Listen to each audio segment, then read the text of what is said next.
আসসালামু আলাইকুম। এই তো আমি এখন চিকেন চিজ পটেটো চপ বানাবো। এর জন্য কয়েকটা আলু সিদ্ধ করে নিয়েছি, পিঙ্ক সল্ট, শুকনো মরিচ ভাজা, ধনেপাতা, পেঁয়াজ বেরেস্তা আর নিয়েছি সিদ্ধ করা চিকেনটা চিড়ে নিয়েছি।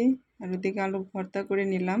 প্যানের মধ্যে সরিষার তেল দিয়েছি, কুচি করা পেঁয়াজ আর কয়েকটা কাঁচামরিচ ফালি, স্বাদ মতো লবণ, আদা রসুন বাটা, তেজপাতা, দারচিনি, এলাচ দিলাম কয়েকটি।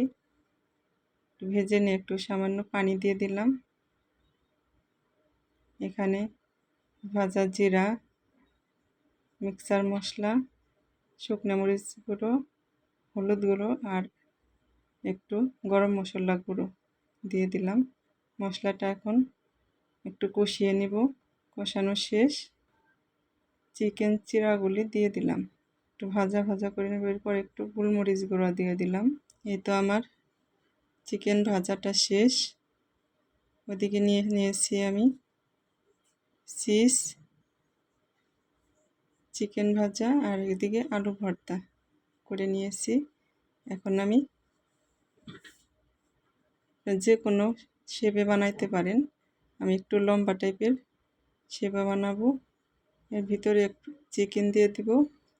চিকেনের উপরে আমি একটু চিজ দিয়ে দিলাম।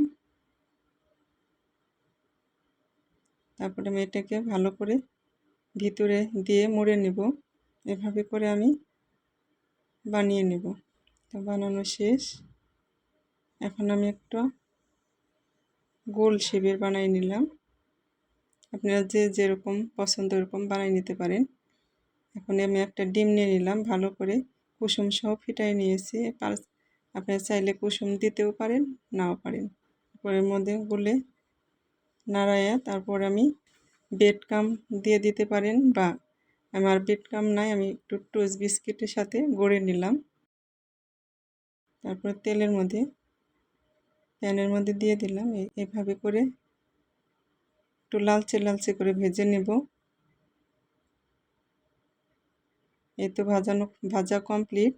এভাবে করে বানাবেন, খেয়ে দেখবেন, ভালো লাগবে। তো ভালো থাকেন, আল্লাহ হাফেজ।